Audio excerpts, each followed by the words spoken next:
Reverend Katie, we're going to be able to stream on YouTube today. I just can't log into our YouTube account.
No, please stand.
Good morning, and welcome to those of you joining us virtually and those of you present here at All Souls Unitarian Church of Indianapolis. I am Sandy Reed Ryberg. My pronouns are she, her, and I will be serving this morning as the worship associate for today's service. Together with Nasreen Khan, coordinator for programs and communications, pronouns she, her, and Sarah Cannon, director of children's and community programming, pronouns she, her, and Reverend Katie, our senior minister, pronouns she, Asia, we are your worship team on the chancel today. If you're visiting us this morning, we're glad you're here with us. While nursery care is available, people of all ages are welcome in the service. We invite you and everyone present to please complete a connection card, which you should find at the end of your pew. This card helps us know how best to stay in touch with you and connected with you and support you on life's journey. We welcome you and invite you to bring with you this morning your whole self as you join us in worship. And please know that if you would like some extra support on this life's journey, our caring team is an extension of the ministry team and is here to support you. You can reach them by calling All Souls and selecting their extension, or by emailing pastoralcare@allsoulsindy.org. Our Soul Matters theme this month is Finding Our Center. You can sign up for or check in on In the Know, our weekly publication, to get the packet so that you can engage with the materials at home or at All Souls in person and online. And now, Reverend Katie, for a few announcements. Gracias. Buenos días y bienvenidos. Yes. Gracias. Thank you. It is so good to be with you all this morning, and I'm going to try to motor through these announcements for you. The first is, according to COVID Act Now, Marion County is in low, so masks are not required, but of course they are always encouraged. I want to invite those of you who are watching online to please hit like, and if you haven't already subscribed, please subscribe to our YouTube channel. And for those of you here too, please subscribe to our YouTube channel and know that you can share online our worship services, so you can share the good news of Unitarian Universalism with all of your friends. On Monday, January 23rd, I am going to be deposed by the state of Indiana as part of our case with the ACLU against the abortion ban. I've been advised to prep for a 4 to 6 hour deposition. Yes, so I will not be with you next Sunday. I want to thank Nasreen Khan, who will be leading service, and thank you, Sarah Cannon, as well, who will be co-leading service next week. So I'm going to need that extra time for prep. But this is a part of what we agreed to when 100% of us said, yes, this is how we want our ministers spending our time.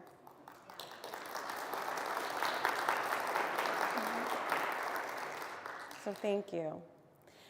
January 29th, we are having Membership Sunday. If you haven't signed the membership book yet, you actually aren't a member. And I say this because in a previous congregation, someone had been a pledger for over a decade and thought they were a member, and then found out they weren't. And that's not an isolated case. So please come sign the membership book, and we will welcome and greet new members. Anyone who's joined since the beginning of COVID, expect an email, if you haven't already, from Nasreen. You'll be invited to be recognized at that ceremony on January 29th. We have a special guest joining us today, Dr. Martin Coleman, an associate professor of philosophy at IUPUI. Dr. Coleman has taught philosophy at IUPUI for 20 years. He started when he was 12. He has scholarly interests in classical American philosophy, specifically John Dewey, whom we know and love as Unitarian Universalist, William James, and George Santayana. But his teaching has ranged much more widely with recent courses in Buddhist philosophy, political theory, ethics, and introduction to philosophy. His interest in prison abolition has grown out of his participation in a prison education program known as the Inside Out Prison Exchange, which he became involved with in 2013, and you're going to hear a lot about that today. In this moment of our shared journey, may you feel witnessed and honored wherever you are on your journey, however you arrived here in person or online. May you remember that whether you are here and present for the first time or the thousandth, whomever you are, whomever you love, whatever your ability, gender, beliefs, political affiliation, or documentation status, you are welcome here, and you are never alone. Let us now greet our neighbors, especially our new and returning people.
Come, let us center ourselves in these words by Unitarian Universalist minister, the Reverend Kiyama Rahman.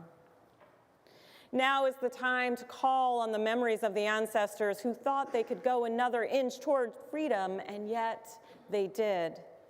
It is a time and a place to call on the memories of the ancestors who, in the darkness of their lives, threatened to take away the hope and the light, reached deeper and prayed yet another prayer. It is that time and that place to remember those who came through the long night to witness another sunrise. It is that time and place to remember the oceans of tears shed to deliver us to this time, to remember the bent knees and the bowed backs, to remember the fervent voices asking, begging, and beseeching for loved ones sold off. Time to remember their laughter and joy, though they had far less and little reason for optimism, yet they stayed on the path toward a better day. Time to hold the steadfast hands and hearts and prayers of the ancestors that have brought us this far. Time to make them proud and show them and ourselves what we are made of. Time to show them that their prayers and sacrifices and lives were not in vain and did not go unnoticed, nor have they been forgotten. Did you know that this day would come? Did you know that we would have to change places? Did you not know that just as our ancestors were delivered, that you would also be delivered? Have you not seen the greatness and power, the creative energy in the universe that moves and has its being through human agency?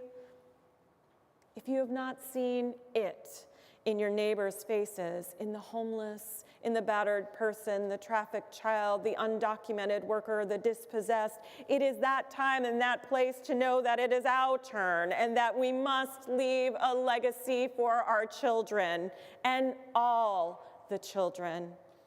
It is that time and that place. We are the ones we have been waiting for. For that, let us be eternally grateful. Come, let us worship.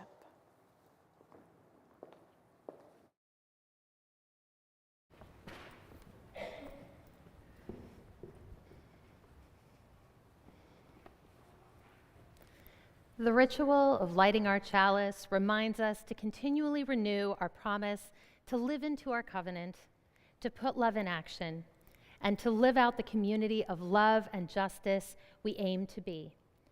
Please rise in body or spirit as Bridget lights our chalice, and we say these adapted chalice lighting words from James Philip Blake, the same words we have spoken since 1903. Love is the spirit of this church, and service is its law. To dwell together in peace, to seek the truth in love, and to help one another. This is our covenant. You may be seated. Would you like to speak?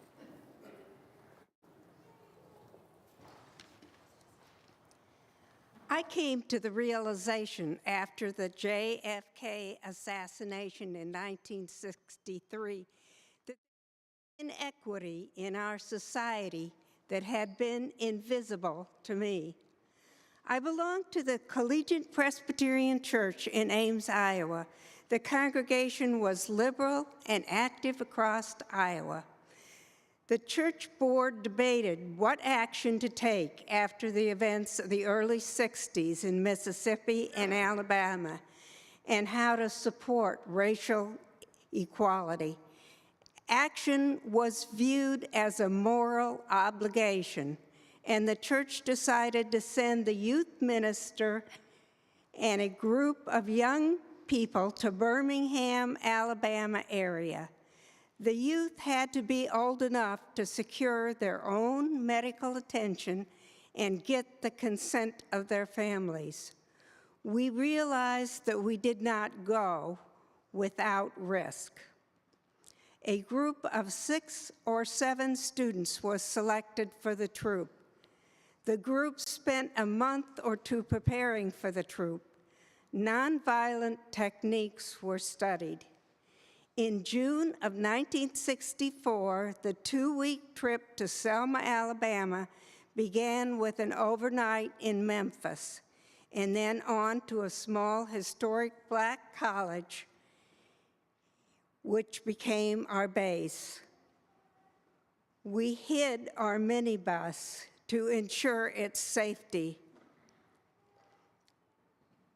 We traveled with cars of local people.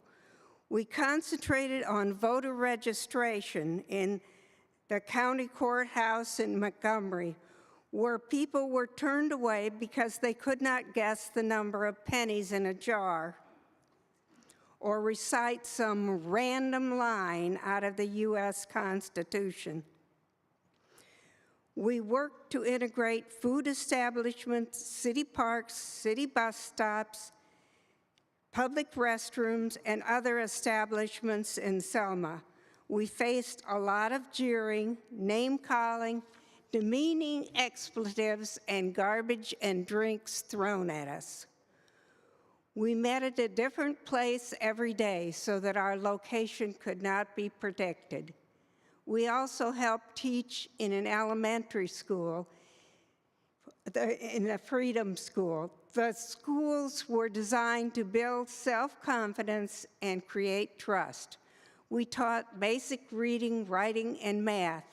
We promoted the idea that not all whites were oppressors, and that we can and do have respect for people of other races. We enjoyed sharing our lives and stories with them. We did a lot of singing and had brought songbooks with us provided by the Council of Churches. The songs were all traditional gospel songs. We spent the evening singing and had meals together at a local black church and returned to our college at night. With this trip, we realized that all of us, both black and white, had the same hopes, dreams, and aspirations.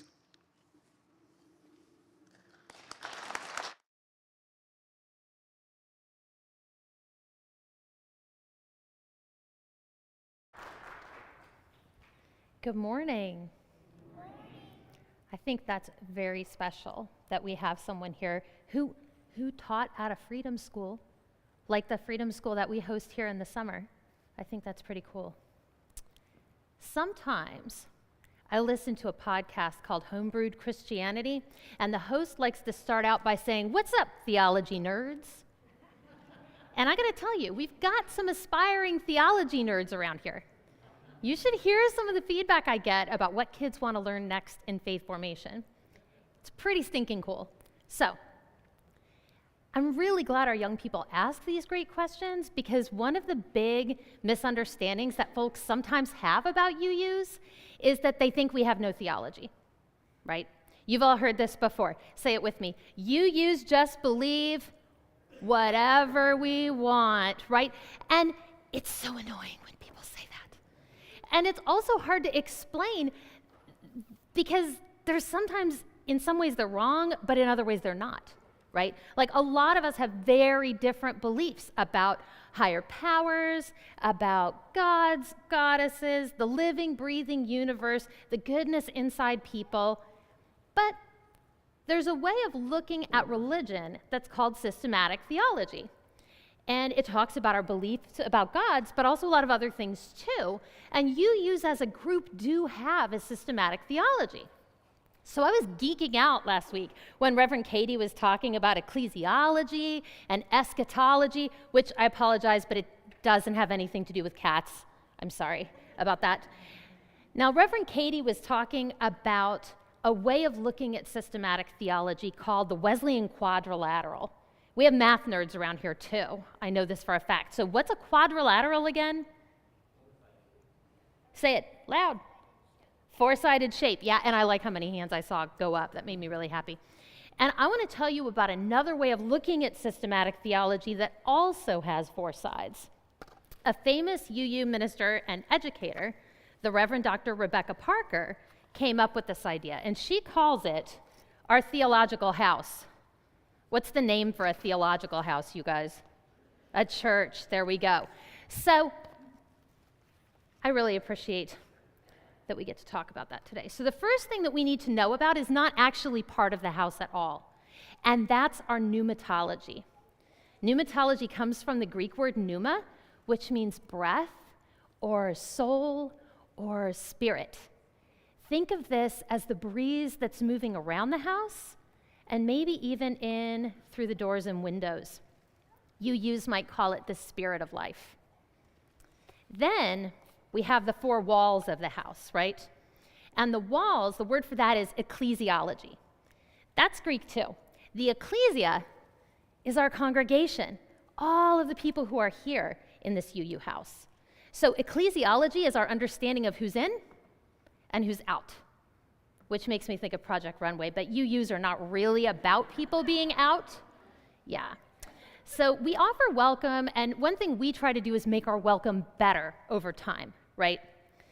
Our idea of church is a group of free human beings, and what joins us together is, what's that thing up there called?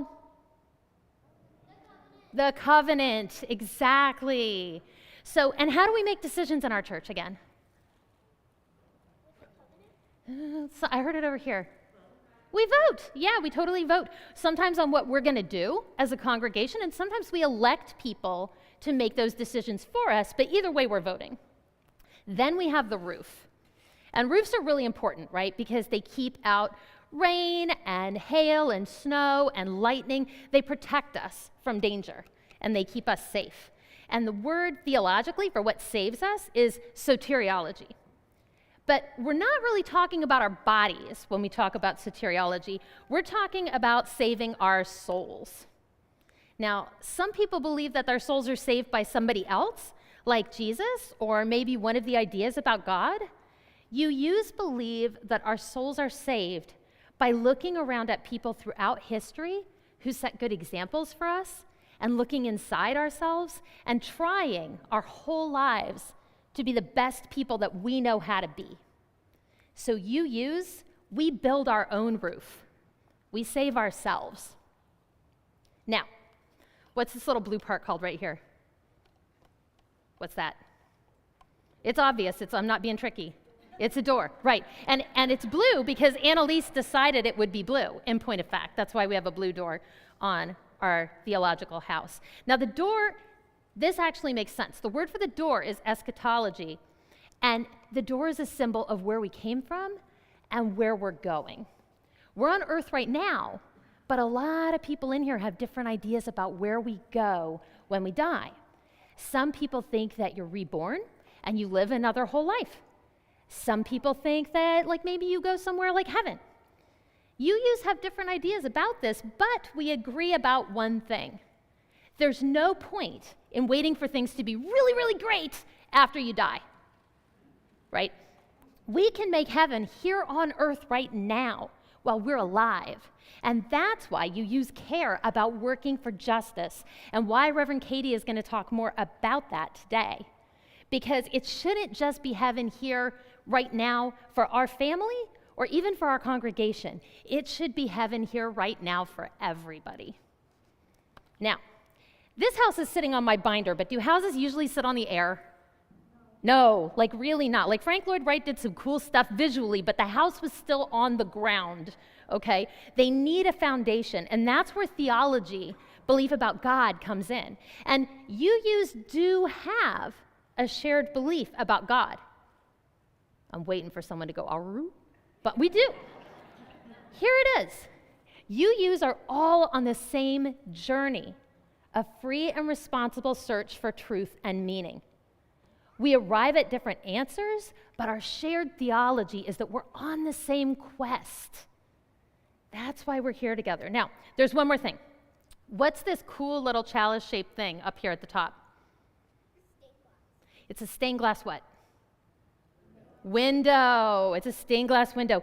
What do you see when you look out the windows of your home? Throw some things out there. The street, our neighbors, trees, plants, things, all of that stuff. We see a lot of things, and we might see people doing things that we could go outside and help them do. And we might see creatures out there that might need help, and we might see people that need to be invited in. And sometimes nature needs our protection, and we can see that when we look out our windows. There are lots of missions we could go on, and that's why the windows of our house are called missiology. We look out our window to see what our missions might be. So this is our UU house, with a foundation of search, a congregation with a shared covenant, a roof we build ourselves to save our own souls, a door that leads to heaven on earth, windows so we can see the work we're called to do, and the spirit of life moving around and through it all. Thank you. That steeple.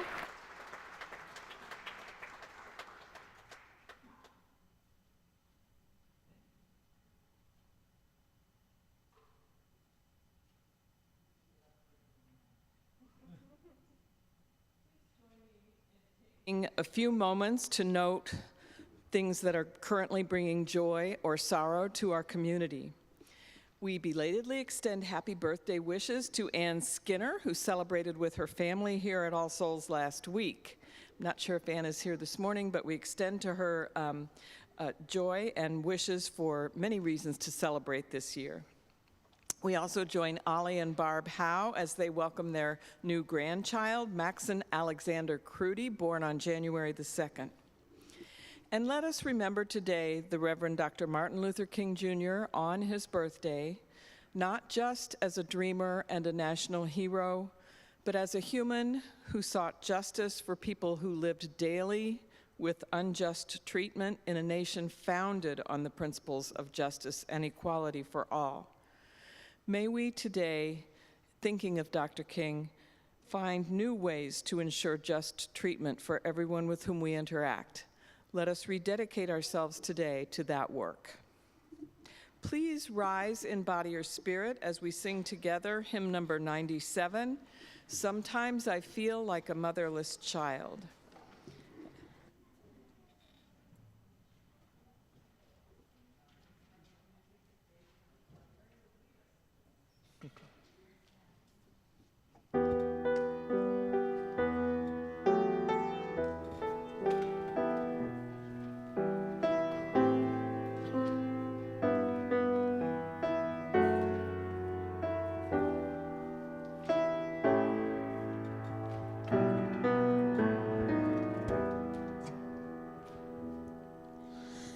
Sometimes I feel like a motherless child.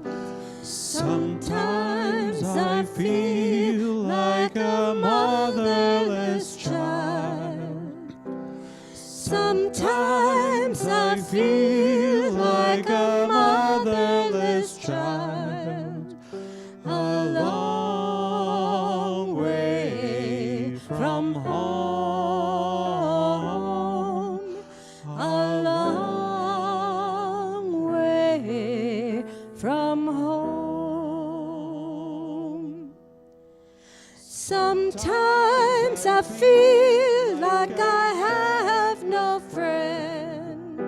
Sometimes I feel like I have no friend. Sometimes I feel like I have no friend. A long way from home. A long way from home. Sometimes I feel like I'm almost gone. Sometimes I feel like I'm almost gone. Sometimes I feel like I'm almost gone. A long way from home. A long way from home.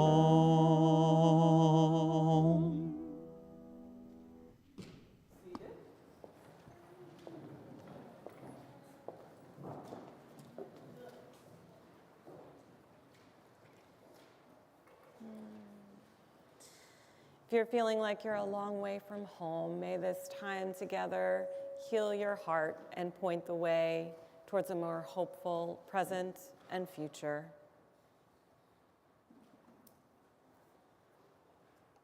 I bring to you these words by the late Reverend Dr. Martin Luther King, Jr. We are caught in an inescapable network of mutuality, tied to a single garment of destiny. Injustice anywhere is a threat to justice everywhere.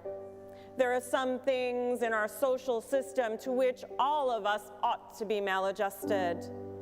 Hatred and bitterness can never cure the disease of fear. Only love can do that. We must evolve for all human conflict a method which rejects revenge, aggression, and retaliation. The foundation of such a method is love. Before it is too late, we must narrow the gaping chasm between our proclamations of peace and our lowly deeds which precipitate and perpetuate war. One day, we must come to see that peace is not merely a distant goal, but we seek a means by which we arrive at that goal. We must pursue peaceful ends through peaceful means. We shall hew out of a mountain of despair a stone of hope. Now let us rededicate ourselves to the long and bitter but beautiful struggle for a new world. The choice is ours. And though we might prefer it otherwise, we must choose in this crucial moment of human history. This call to justice remains as necessary today as it was when those words were originally spoken by Dr. King. Unjust immigration laws, new Jim Crow laws, the ever-expanding and widening school-to-prison pipeline tells us this. As we continue to center ourselves in our faith this month, we must choose who we want to be in this world. Grateful for the work that has happened to get us this far, and still mindful of the work in the present and the work ahead. So I bring to you some hard statistics as we consider this work. According to the World Population Review in a 2020 article by Side with Love, the U.S. leads the world in incarceration rates. More than 2 million people are incarcerated in the U.S., and this number does not even include refugees and asylum seekers being held in detention facilities across the country. Communities occupied by people of color and communities occupied by poor people are policed far more aggressively than white middle-class communities, resulting in far more severe charges and higher likelihood of incarceration among these demographics. Draconian laws and practices that prevent people who are or have been incarcerated from voting and even living in certain locations further complicate matters and increase the likelihood of recidivism, and for-profit prisons are the only ones profiting. Once upon a time, Unitarian minister and abolitionist Theodore Parker would stay awake at night with a firearm on his desk. Some say it was sitting on top of his sermon. And he would be awake protecting formerly enslaved people whom he often provided a safe haven for in his home. The methodologies for systemic oppressions have changed over time, and that calls for a new kind of response as abolitionists at this point in history. As we engage with the words of Dr. Martin Coleman today, I invite us to consider who we're called to be as Unitarian Universalists in this moment. Sarah Cannon reminded us earlier that earth should be heaven for everybody. So what are we willing to create in the world, and who must we become to make that statement true? And how can the work of the Reverend Dr. King and Reverend Parker lead us on this journey?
Good morning. I'm Martin Coleman. It is an honor and a pleasure to be with you today to commemorate the life and work of Martin Luther King and to talk to you about prison abolition. I'm very grateful to Reverend Katie and Nasreen for supporting a 14-week study group on prison abolition at All Souls that I'm organizing in conjunction with an IUPUI liberal arts course. It will meet on Tuesdays here from 6 p.m. to 8:40 p.m. and it will begin this week. And most of the writers and works that I refer to today will be part of that study group, that reading group.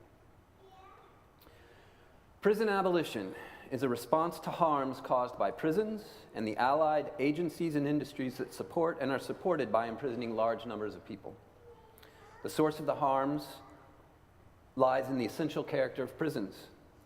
And this means reform of prisons or police will not touch the fundamental problems, which lie in our social practices, our attitudes, and our ignorance.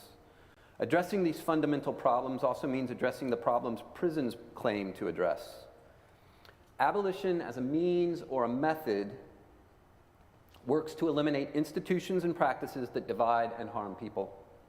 But abolition as a moral vision goes further and works to create more opportunities for freedom everywhere and for everyone by transforming the ways we live together. So I'd been aware of prison abolition for years before I really took it seriously. I'd suspected a connection between American slavery and mass incarceration, but I remained ignorant of the scholars and activists who had considered the connection carefully and had been organizing against prisons for decades. And I had participated in a prison education program that included individual abolitionists, but was, to avoid conflict with the prisons we partnered with, not an abolitionist organization. When the pandemic shut down prison education, I organized a reading group with a friend who ran a reentry program, which ended but led me to another reading group of people organizing an explicitly abolitionist reentry program. So reading with academics, activists, social workers, people with family members in prison, and people who had been in prison made vivid the significance of historical liberation struggles and present conditions. And I came to realize the urgency and necessity of abolition ideals.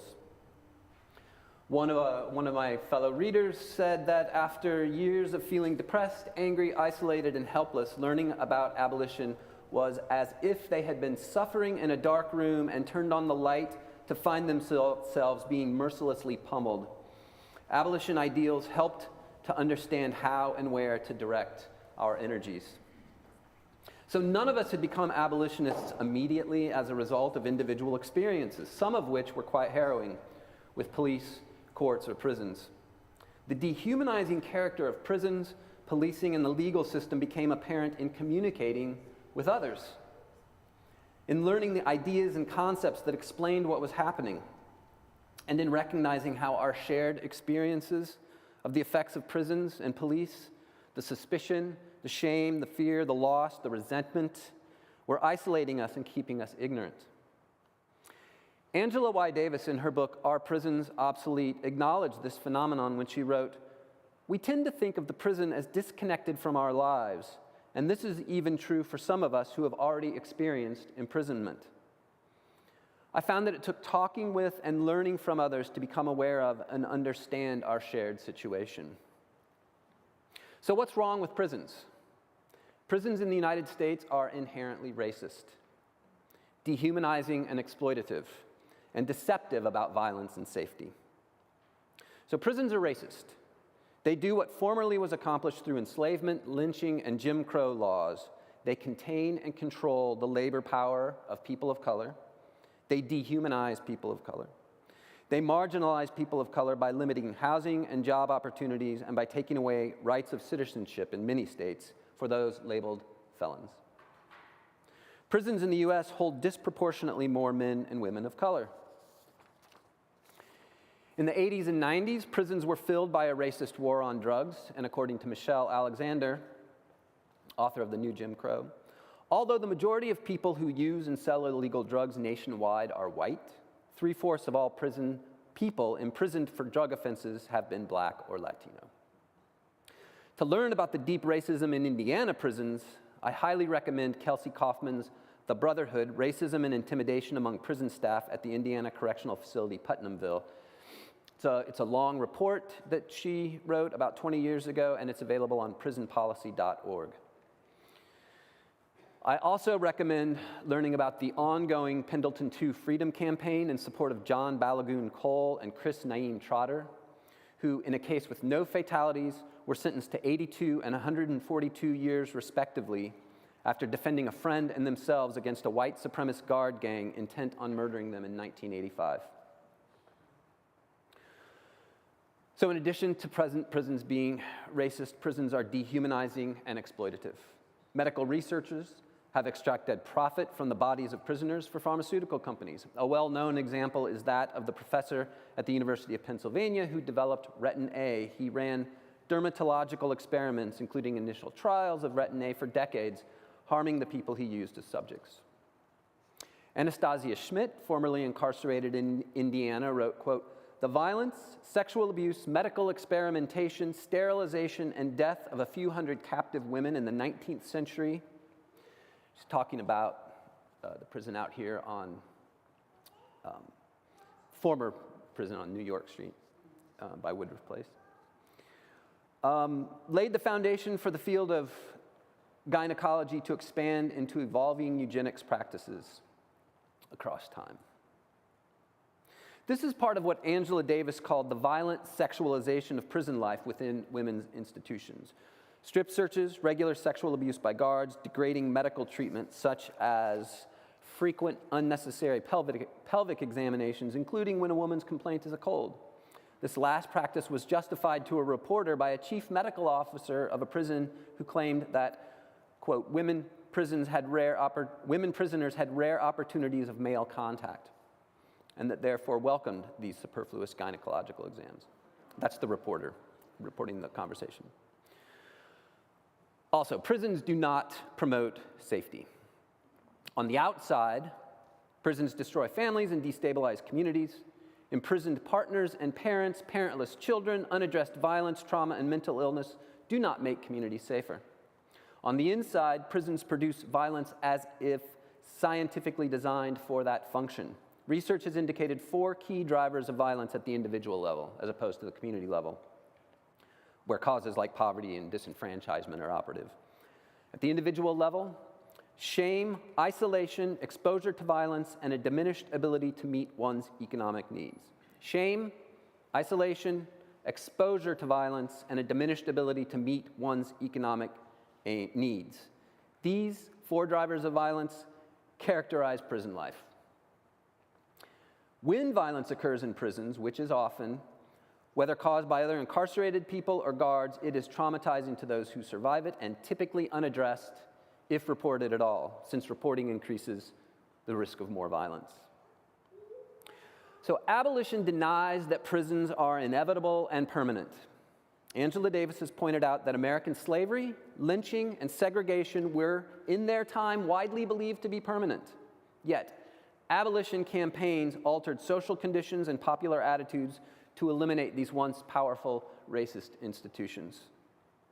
Davis' point is that we can take inspiration from this, and when the inherent racism of prisons is exposed, we can make plain that prisons are as obsolete as slavery, lynching, and segregation. And then we can, as James Baldwin wrote in his great book, The Fire Next Time, make America what America must become.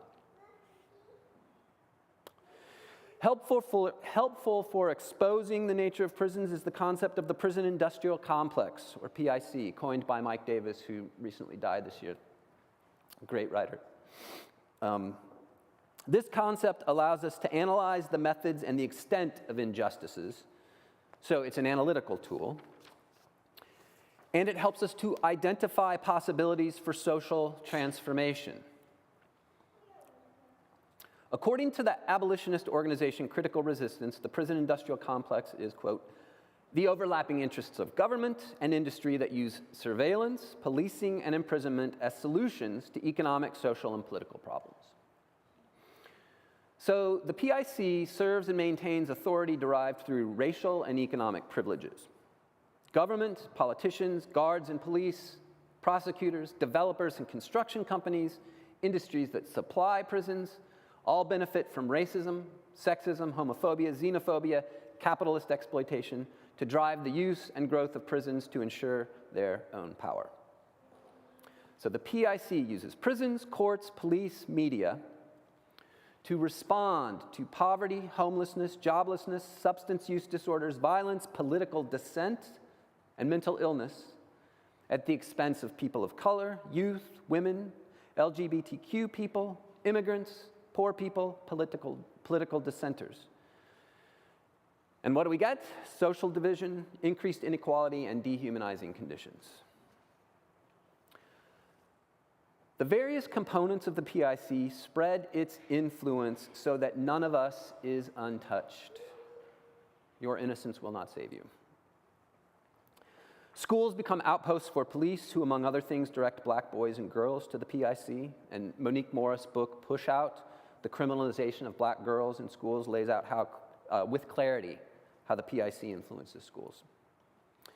Some churches run reentry programs that regard success as a matter of individual morality rather than acknowledging the obstacles of restrictive housing and employment policies faced by people labeled as felons.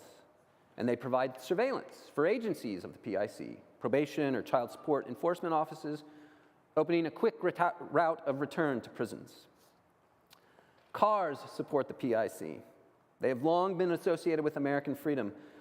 But a New York Times piece last month pointed out that for many low-income and minority Americans, automobiles have become turbo-boosted engines of inequality, immobilizing their owners with debt, increasing their exposure to hostile law enforcement, that's the PIC, and in general, accelerating the forces that drive apart haves and have-nots. Today, driving while black has become a major route to incarceration or much worse.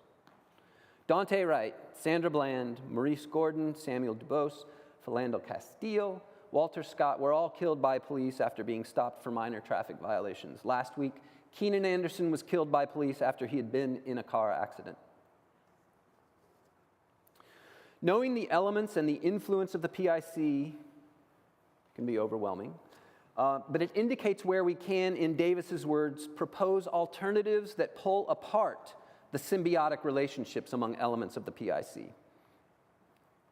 It is not enough to take up prison-like substitutes. House arrest and electronic surveillance feeds bureaucratic and industrial elements of the PIC and retain the threat of police violence. Abolition requires imagination and inventiveness. Davis' broad suggestions include demilitarization of schools, revitalization of education at all levels, a health system that provides free physical and mental care to all, and a justice system based on reparation and reconciliation rather than retribution and vengeance. Imagination and inventiveness are required because decarceration, which is useful as a strategy, is not enough for successful abolition. And in fact, the prison population in the United States has been declining. As I talked to students last week about this, one person pointed out, doesn't that have something to do with COVID? Or ask, yes. And then ask the best question, are things really better?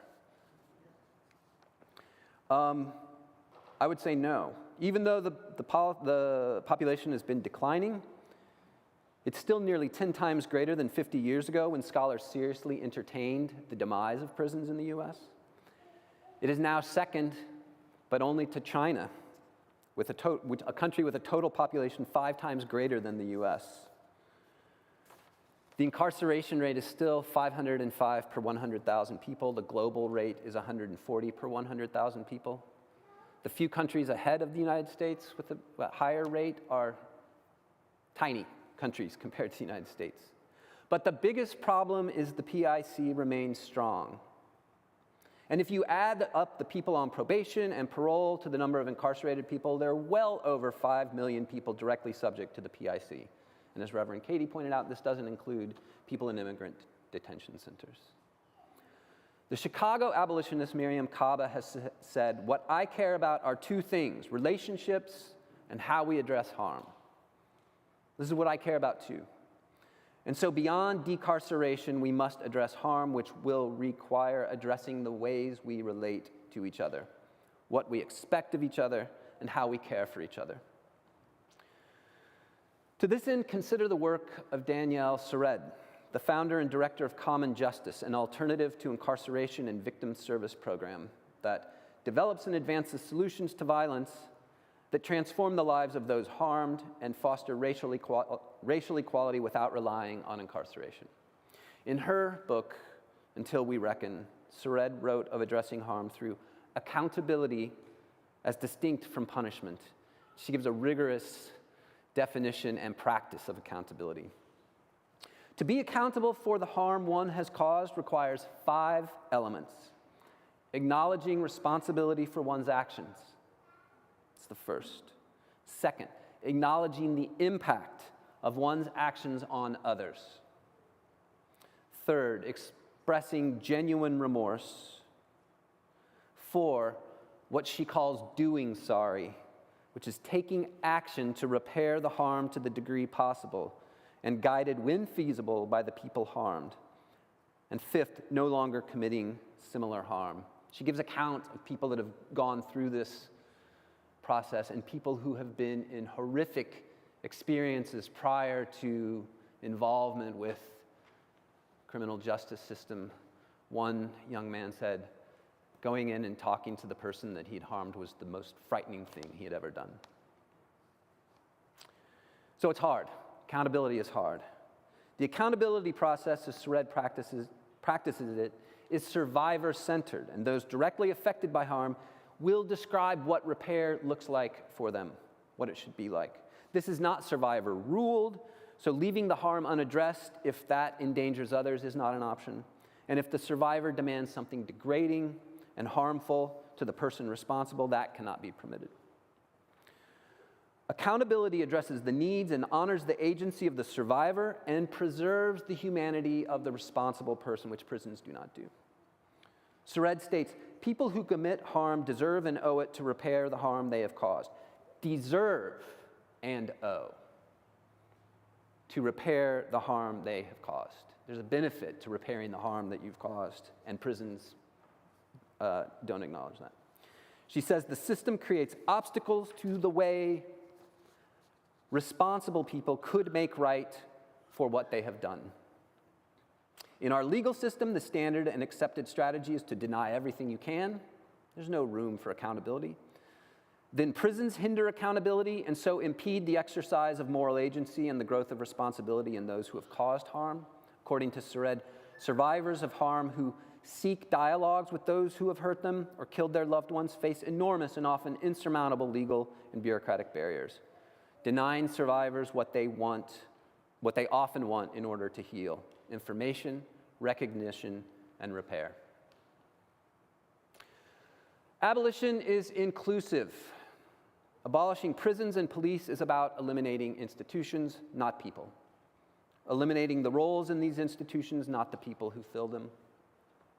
It is about eliminating jobs that diminish workers' humanity and require them to diminish the humanity of others, jobs that routinely put workers at risk of assault, injury, and death.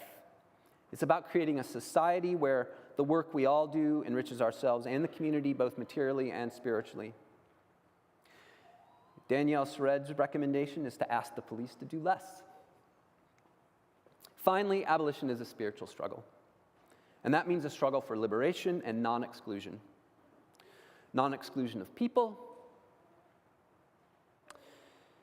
non-exclusion of experiences, including experiences of inevitable loss and possibilities of creating something new. To realize our spiritual nature means to be liberated from delusion and distraction and to be conscious of possibilities, the infinite varieties of perfection, and the preciousness of every life. No one is disposable. This struggle promises to be long, painful, full of loss and sadness. It is. At the same time, it is an opportunity to grow in love and solidarity and to learn how to relate in new ways again and again as we continue to experience loss and cause harm as humans will do. Indeed, we cannot become immortal, and we shouldn't try. We can't be perfect. but we definitely can become more humane and respond to loss and harm in ways that unite us rather than divide and degrade us all. Thank you.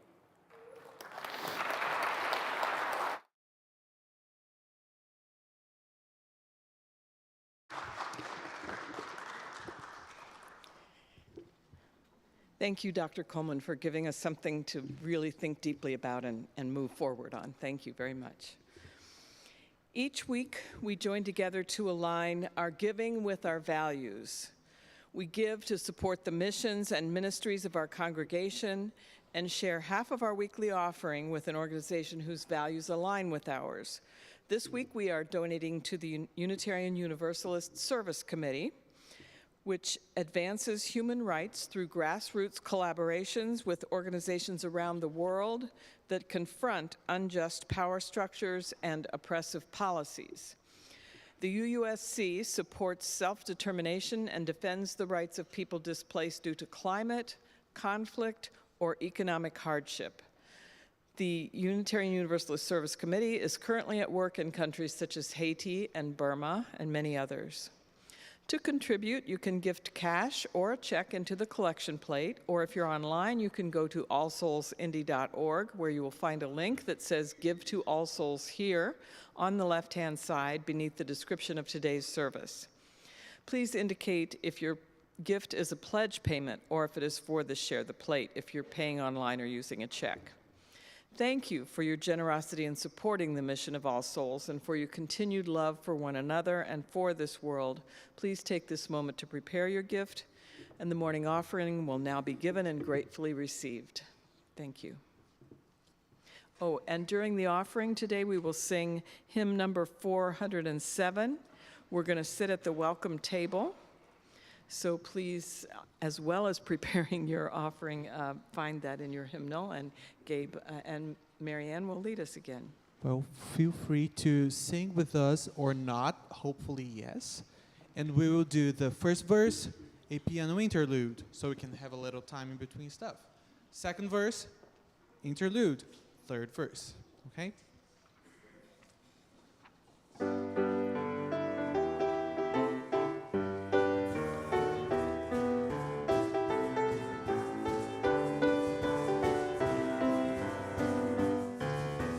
We're gonna sit at the welcome table.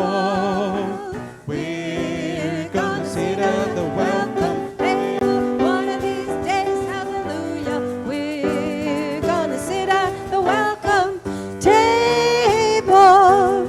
Gonna sit at the welcome table one of these days. All kinds of people.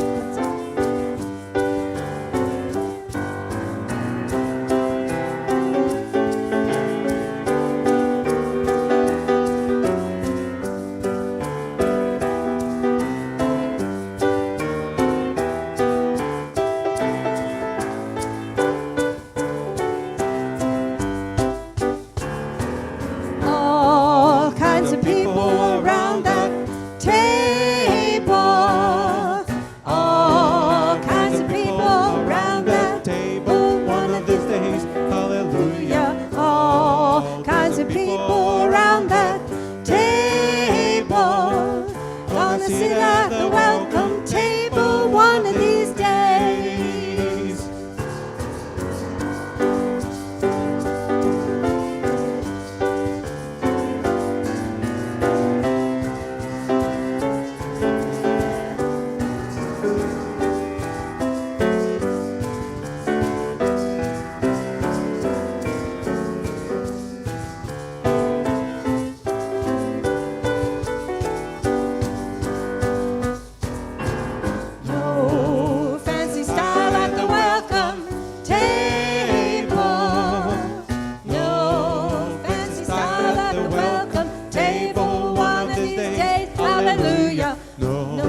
I leave you with these words by the Reverend Martin Luther King, the Reverend Dr. Martin Luther King, Jr.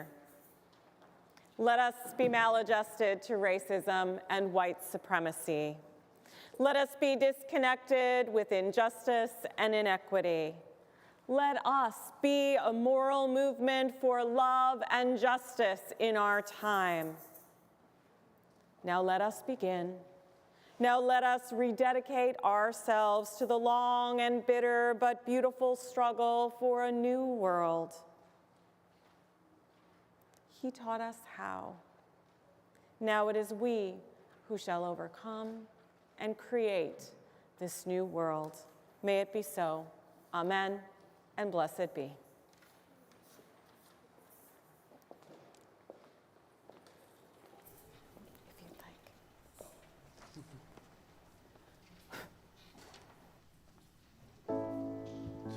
Gonna keep on moving forward. Keep on moving forward. Keep on moving forward. And never turning back. Never turning back. Sigamos adelante. Siempre adelante. Siempre adelante. Sin volver atrás. Sin volver atrás. Gonna keep on loving boldly. Boldly. Keep on loving boldly. Never turning back. Never turning back. Amarnos con pasión. Siempre con pasión, siempre con pasión, sin volver atrás, sin volver atrás. Let's go back to our first verse and sing together and try to sing together. Keep moving forward. Keep on moving forward, never turning back. This is a special song that we want to learn as a congregation. So here's your opportunity to sing with us and play some drums, not some shakers.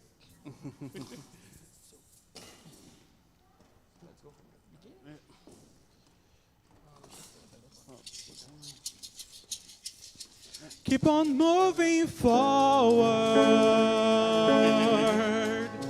Keep on moving forward. Keep on moving forward. Never turning back. Never turning back. One more time. Gonna keep on moving forward. Keep on moving forward. Keep on moving forward. Never turning back. Never turning back.